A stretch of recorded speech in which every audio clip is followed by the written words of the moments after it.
Welcome to the Rock is George podcast. I'm your host, George Dionne, and this is episode 111.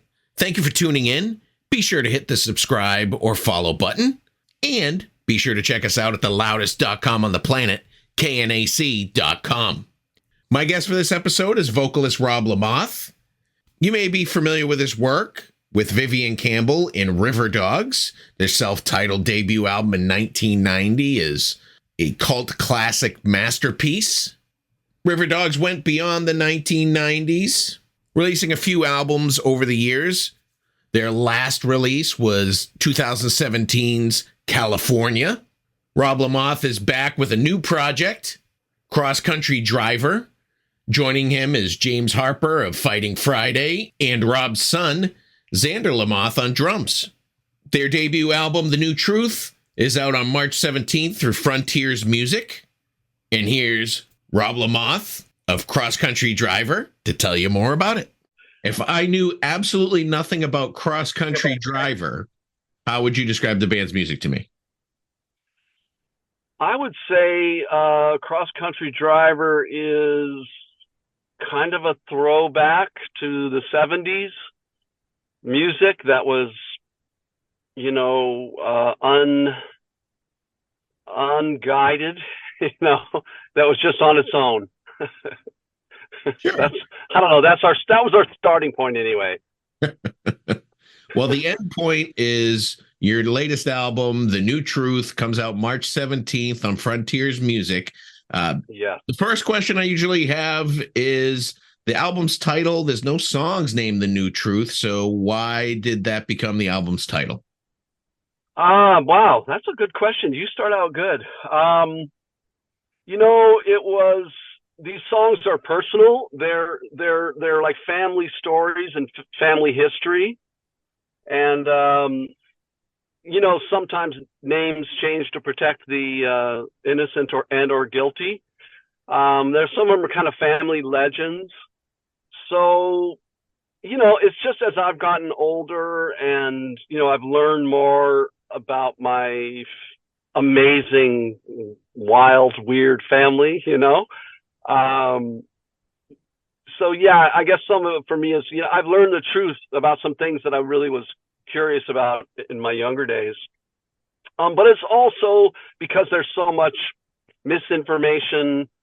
People are confused, I think, in general, and maybe that's not a fair assessment, but I know a lot of people that are kind of struggling with like, what is the truth? How do we tell anymore? So it's a little bit of a reflection of the times as well. I think it's not just about my family, so yeah.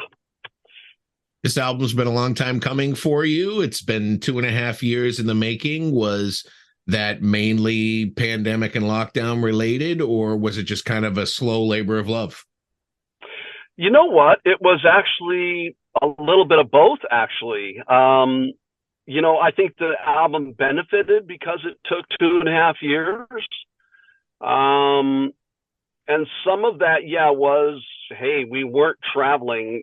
James Harper and I, James, who is kind of, one of the three people in the core band, along with my son, Xander, who's a amazing musician.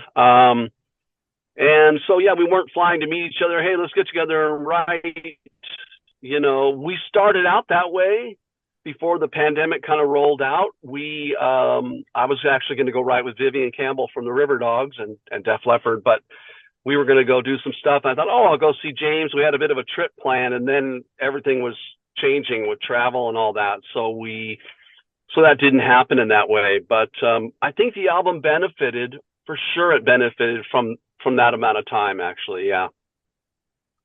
And you mentioned James Harper and Xander LaMoth being part of the core band. You guys write as a group, or does everyone contribute like their part? You do the lyrics, James does sort of the instrumentation, Xander adds the beats. Yeah, it started out, our starting point was like the 70s, it was like Allman Brothers was kind of the starting point, and maybe the acoustic side of Zeppelin, some of the stuff they did on acoustic guitars and mandolins. And it changed, though. It progressed. When Xander got involved as a core member, it kind of, the songwriting changed. But it started out, the way the project started was James, who I didn't know, reaching out to me saying, "Hey, do you want to write some songs?" And I was like, "Well, that's a funny request from a stranger." But as we started having conversations about the music that we loved, we found we had a lot in common with King's X and Archangels, Badlands, let alone some of the stuff from the 70s. We really liked some of the stuff that was really influenced by the 70s, we found. So that was kind of our starting point. He would send me like acoustic guitar riffs and chords, and he allowed me to just make whatever I wanted out of that as far as arranging. Oh, this is going to be the bridge, this is going to be the chorus. So it was a really fun way I love writing that way. If you're not in the same room, it's great to just have that creative freedom. And then once Xander got involved, I asked him to because I wanted to be in a room with someone playing another instrument and somebody to feed off of, right? So I got him to come out to my studio. He lives about an hour from me, and we just face to face, which is how we've written a lot of stuff. I just face him. He's on the drums. I'm standing there with a guitar plugged in, and we just rock out. And I just kind of figured out simple versions of what James was playing, so we could what is the feel of this song? What could it be? And then Xander kind of took things a bit heavier in general, which I think was also felt really natural, and at the end of the day feels really good, right? So that was kind of the songwriting process. And then of course I'd send what Xander and I did to James. He'd have some ideas. He'd record some stuff over what we did. We'd go back and forth. And we really, it's like what we're doing right now. It begins to feel like we're sitting in your cool paneled room there.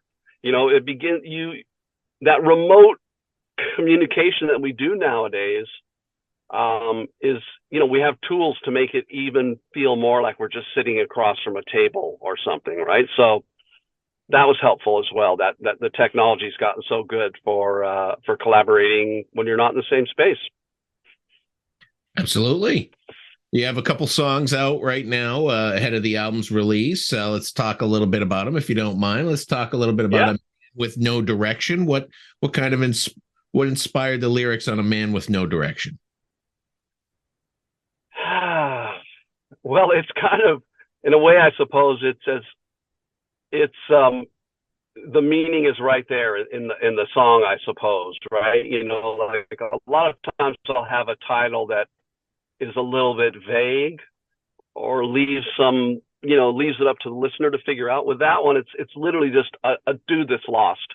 And I've certainly been lost, at many points and for several decades in my life, where I just didn't know what I was doing. I didn't know what I was doing, right?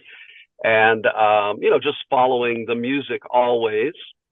And that's actually turned out that worked pretty well for me. But there was times where that felt really, I felt very lost, right? And now here I am sitting, again, I just drove up here to film all day today with my wife, and we are working with some amazing storytellers here up at Six Nations of the Grand River Territories. It's what's called an Indian reserve, and I'm kind of part of this music scene here and creative scene. I have been for quite a while, 10 or 11 or 12 years. I play guitar with an artist up here. His name's Logan Staats, Staats. And actually my son plays in his band as well. And we've done a lot of concerts with him, and we just recorded an album with him as well during the pandemic. So this is kind of my little musical creative community up here. And, I'm so somehow wandering lost for those few decades. I ended up in a really beautiful place. So, but it's just a song about that feeling, right? Of like, I don't know where I'm going. I've got, I trust that it's going well. I'm going to do my best. And, it turns out so often that works out. So that's A Man with No Direction. Well, maybe the direction was to your second song, Rio Tularosa, which I assume is Rio Tularosa. Yeah. Have you heard the whole album, by the way? Have. Yeah, I have. Okay, good. Yeah, Rio Tularosa is just my imagination. It's based there's a lot of geography on this record, and I did a lot of research into places. What are the bodies of water nearby? What are the mountain ranges, if there are any? So that song is set in a real place. Coincidentally, actually, now I think of it, kind of outside an indigenous community. But it's my mom spent a lot of time in New Mexico. My dad lived in Tucson, Arizona. So just that kind of part of America, there's, a lot of my roots kind of go through those areas. And so, but I was imagining that I was there, but in 1862, right? So that's what that's about. I was kind of imagining, I talk about a mountain range, the Sacramento Mountains, and I talk about the Three Sisters, which was these three particular mountains. I talked about the border at Juarez, and the Rio Tularosa, the Tularosa River. So I was just, and I found out who lived there then, who was there, where were they, and I just kind of made up. I just kind of put myself there. Sometimes I just do that as a songwriter, as an exercise. I'll pick a place and I'll research it a bit, and then I'll think, well, what would have been going on there 100 years ago? What would have been going on there 150 years ago, right? So that's where that song came from, just out of my twisted imagination. You have a lot of special guests on this album, including Doug Pinnick of King's X and Mike Mangini, Dream Theater, Jimmy Wallace, Wallflowers. I know you said earlier that James had reached out to you out of the blue to do the songwriting. Did you reach out to these artists out of the blue to kind of make their special appearances? As when we started, we were just going to write a couple songs and maybe record them. And then it turned into, we like those first couple songs. Let's record some more. And then at some point, as we brought in Xander on drums, and it sort of was like, this is now going in a direction. Then we started thinking, do we want to ask anybody to join us? Who would be cool to play bass on this? And I'm friends and have recorded with Greg Chasen from Badlands before, a band that really influenced me. And so I knew going in, well, Greg would be great on some of these songs, and then I asked Vivian Campbell, my beautiful friend, to sing and play on a song called Risen. And then James said, well, I know somebody, James had some contact with Mike Mangini, because I think Mike lives somewhere, I think in Massachusetts, if I'm not mistaken. And he had a way to get a hold of Doug. And we thought, well, let's just try. It's one thing if you ask your friends who are rock stars to play on your record. It's another thing if you ask someone who's not necessarily a friend, but who's a rock star. But we sent everyone at least the early versions of the songs with Xander and James and I, where we were starting to figure out guitar stuff and starting to get the vocals going. And we had a good drum track, and everyone said yes. So Mike Mangini said yes. And Doug Pinnick said yes. It took him a while to get back to us, and then he was sending us tracks all of a sudden, right? It was like, wow, that's amazing. And Rhonda Smith, another amazing bass player, she was playing with Jeff Beck when he passed away, and Jimmy Wallace from Nashville, who played with what was Jacob Dylan's band called Wallflowers. So we kind of had like a wish list, and we started thinking maybe we'll ask people. We had a bit of a wish list, and everyone said yes, which I think is kind of amazing. We had no real budget there, There was no manager, there was no record label, and everyone said yes. So that's how that happened. Vivian Campbell's not the only Riverdogs bandmate that you brought to the table on this. Nick Brophy helped mix the album, so obviously it's someone you've worked with for a while that you trust to kind of give you that sound you want. Yeah, I mean, I've been working with Nick for 35 years, as great friends, and we've been on, a few amazing musical adventures together. And, the guy is like one of the ace, like producer, engineer, writer, guitar players in Nashville. He's like one of those guys at the top down there, who's just doing amazing work. And again, I was hoping maybe we were only going to do a couple of songs when we first asked him. And when it turned into an album, he was still on board. So yeah, just grateful to get someone like that. And again, we didn't have a record deal. We thought we were maybe just going to sell it ourselves. That was the other thing. We thought, well, we don't know what to do with it. We thought it was a pretty self-indulgent record, because it is. And it was kind of hard for me to imagine what we might do with it other than selling it ourselves, like, which is whatever. It's not a ridiculous idea, but what happened was then I sent the final, well, when we had 12 songs before we added a 13th song, which is called My Goodness. I sent those 12 songs to just, I think, 5 or 6 of like my kind of most trusted industry friends, so my manager, my tour manager in Europe, Boss, one of my friends, Dan Nevin, who's been in the, record distribution business for 35 years. He's a great friend of mine. He's back in Australia now. He's been in the UK for a bunch of years. And then I sent it to Nick Teeter at Frontiers. I really appreciate, his attitude about music. Like I've really, I trust, he has good ears, I think. And I thought, let's just send it to him and see what he suggests. I just asked people for suggestions, any ideas of what we might do with this. And literally a couple days later, the business affairs from Frontiers said they'd like to sign us, which I still think is funny and awesome. I honestly wasn't thinking we would get a record deal, and we did. So I'm still celebrating that every day, because they have the machinery in place, to get you and I connected. And like they have, when we did that Riverdogs record in 2017, California, they got us countless reviews in magazines and tons of articles, and they got our music in front of people. They got the Riverdogs music into people's ears. And like, hey, you're not going to probably get rich nowadays. At the level I work at, I'm probably not going to get rich from music. But if people can hear the music, and then I get to make the next project with people I love, that works for me. I'm happy with that.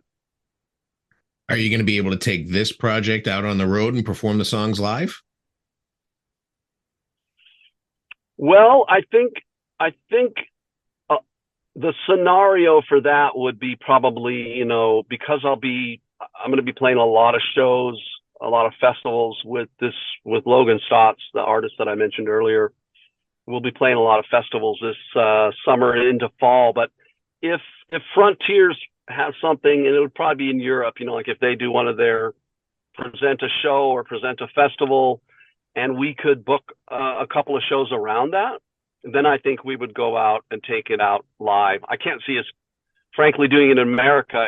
Or Canada. It's just so expensive and so big. So touring is probably out of reach as far as I can see. I won't say no to anything, but I won't say it won't happen. But I think the most likely scenario is we do something in Europe, and we're open to that. And build some shows, go over, do 5 or 10 shows. That'd be amazing. That'd be great.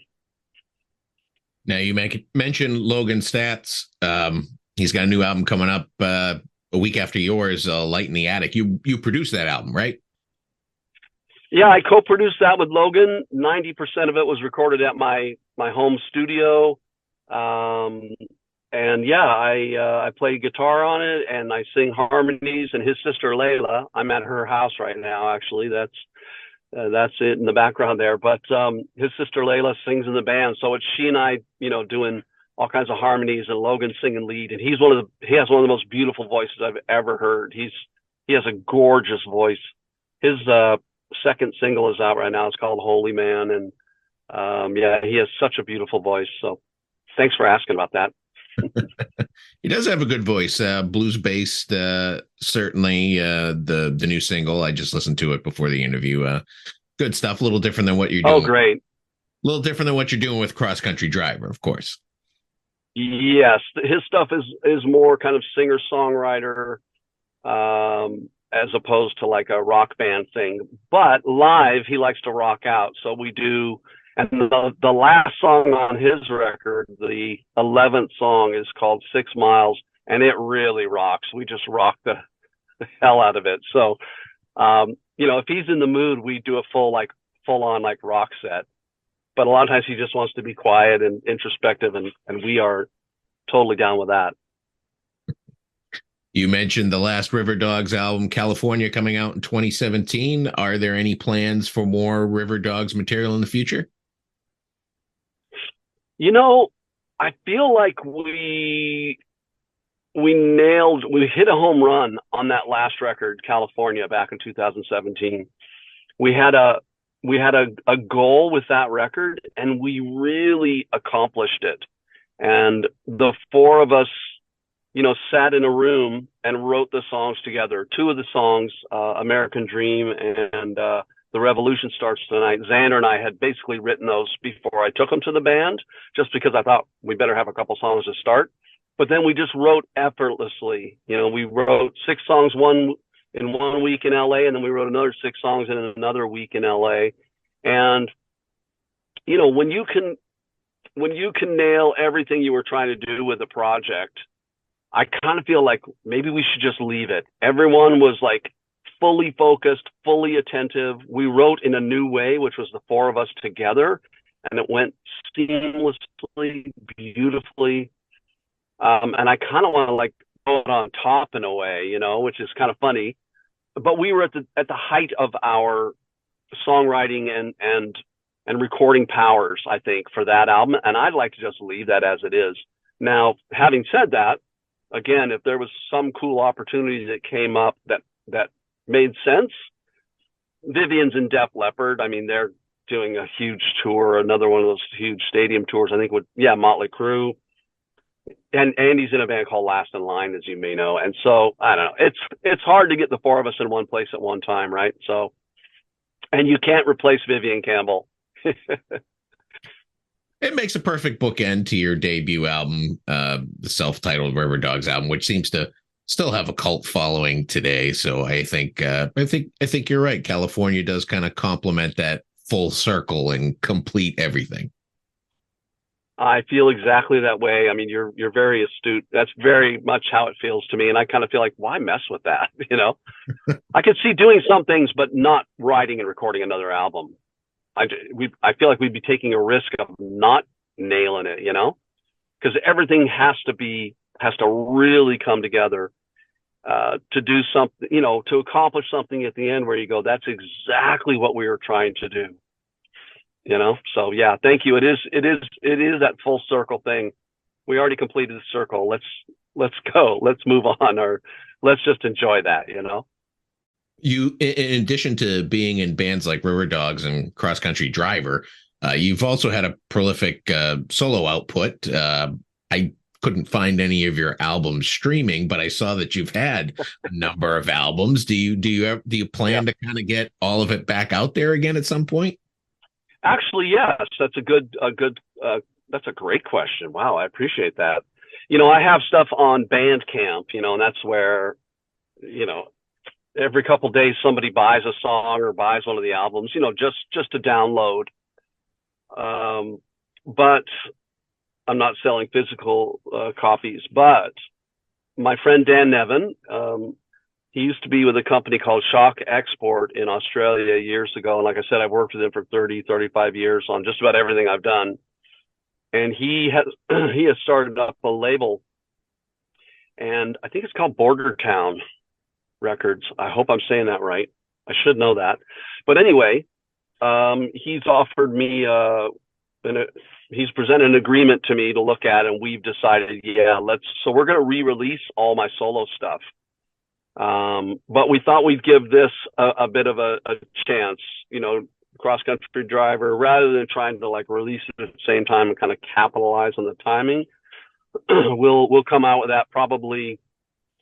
I don't know when it'll be exactly, but yeah, the idea is to ultimately re-release all my solo stuff on vinyl, which hasn't been out before, but also obviously on CD.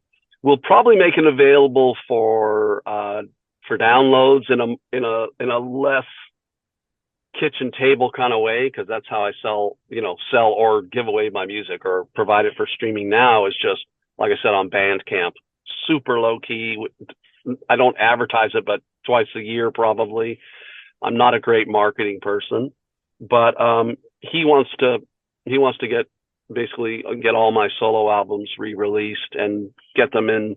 He's really hip on the whole digital side of, streaming and downloading all that stuff, and I'm not. I have trouble figuring out how to listen to something online. In addition to creating music, you've also been an instructor to a lot of young people over the years. You were part of interprovincial music camp for teens 12 to 18. That must be somewhat rewarding to give back to kind of the youth and kind of keep this music playing alive. Yeah, that's a good way of putting it. I mean, I was at a teaching on the faculty at an amazing not-for-profit music camp, altogether about 17 years, I think. But a few years in, I started out on the rock guitar faculty, and then I moved to the vocal faculty and ended up leading the vocal faculty, not leaving. And then I was asked by the administration at the camp if I would start a songwriting camp. We started with first year, one kid. We just kind of tried it out. How could this work?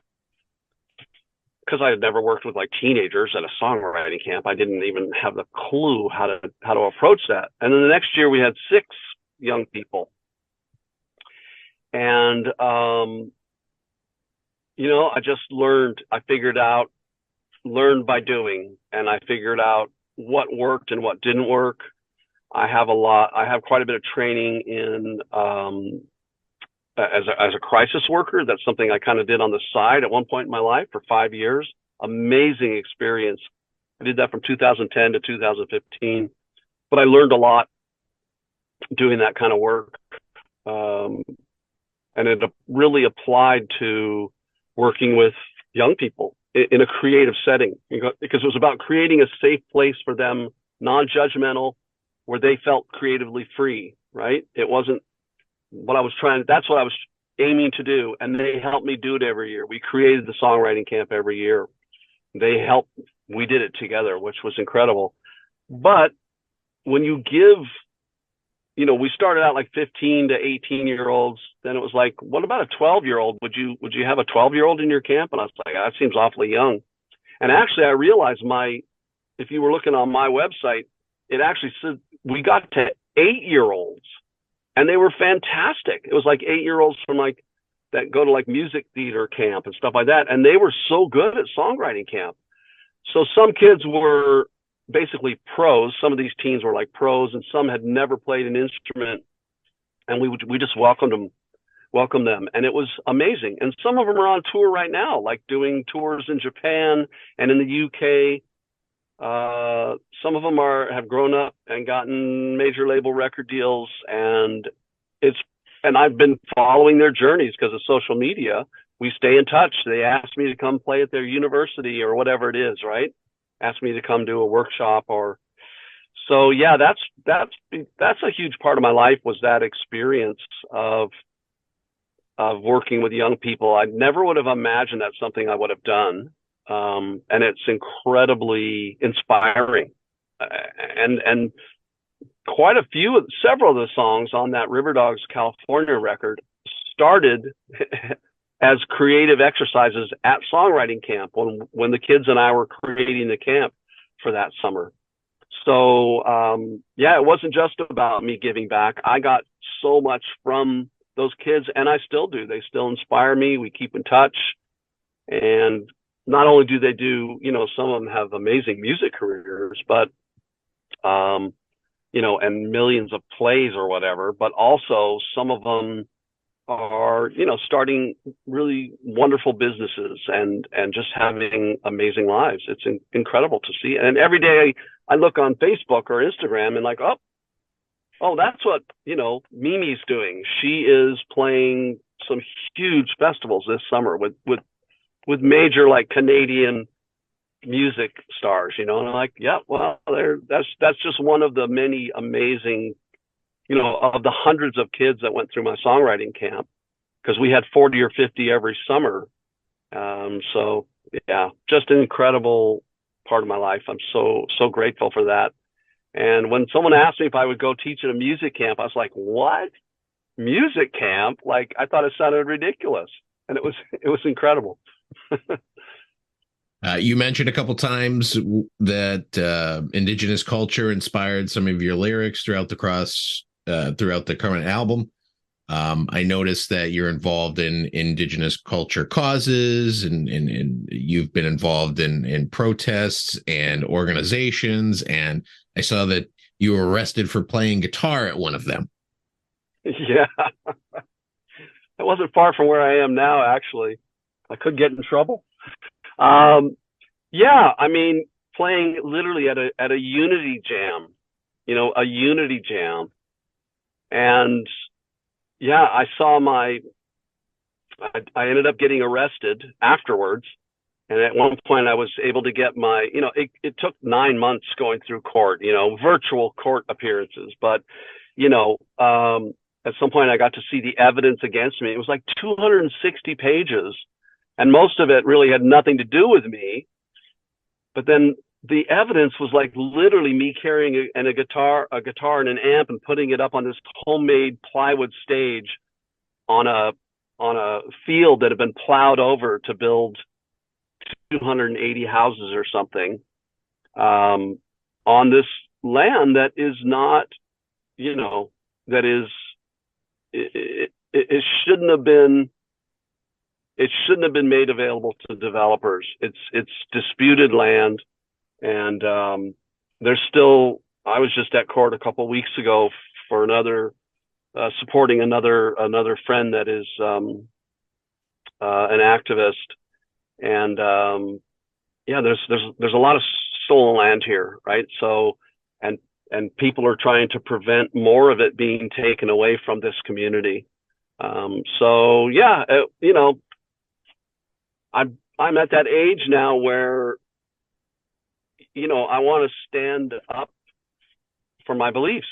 I don't want to just casually, I'm willing to put myself out there, and be a body that's saying no to this, no to this development on land that is not, that isn't available actually, So yeah, it's something I'm super passionate about, and I don't like getting arrested. It's no fun, and it costs money, and I've been outspoken sometimes about some of our local politicians, and I was on a board of directors for an amazing organization that provides support for youth and their families, in these two counties near here, Haldeman and Norfolk counties.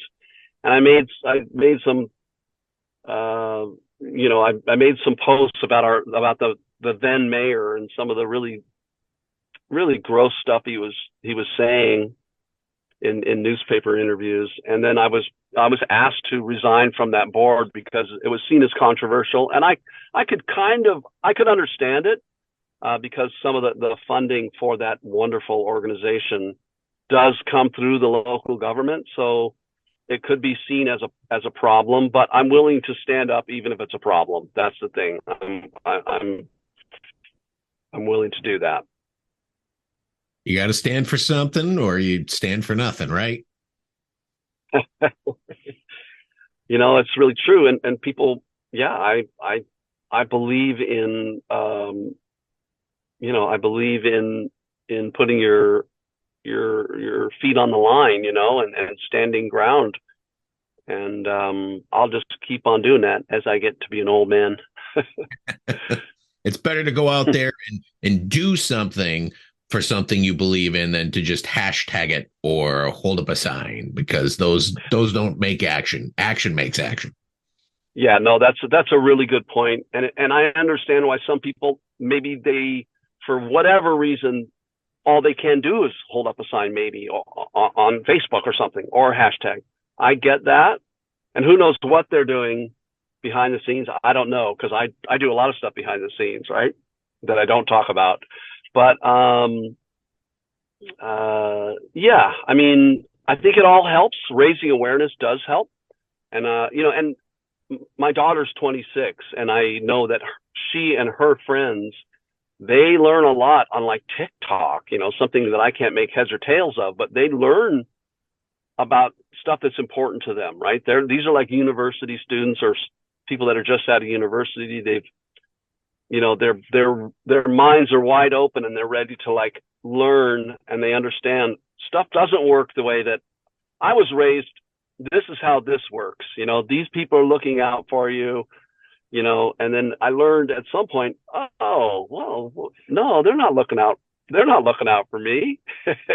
They're selling stuff to me. They're selling a fantasy sometimes, a dream. So, yeah, I think it's interesting times. I'll say that. Like it's amazing times, and young people as musical artists or as change makers, they're ferocious and they're courageous, and I'm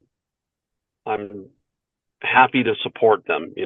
One thing I can do is support some of those young change makers and those fiery activists. I'm happy to be in that position. Well, Rob, those are all the questions I have for you today. The new Cross Country Driver album is The New Truth. That comes out March 17th on Frontiers Music. I had a great time talking to you today to learn more about the album and your life. George, I appreciate the opportunity, and this felt to me like just a great conversation. And obviously, you do your homework, and that really helps in a situation like this. So thank you so much for the time that you obviously put into what you do. I admire that, and I appreciate it. I appreciate that coming from you, and I wish you the best of luck with this album and everything that you're up to. Thank you so much. Same to you, and you take care, and I'll see you out there somewhere. Once again, I want to thank Rob LaMothe of Cross Country Driver for coming on the Rock is George podcast. Be sure to check out their latest album, The New Truth, out March 17th through Frontiers Music. Head over to your favorite music streaming site. Check out what's available so far. If you like what you hear, buy a physical copy. Support the artist. For all things Cross Country Driver, head over to their official website, ccdriverband.com, and head over to roblamothe.com for more information about his solo work and other projects. I also want to thank John Freeman of Freeman Promotions and Frontiers Music for making this interview possible. You've been great. I've been George Dionne. I'll see you again soon.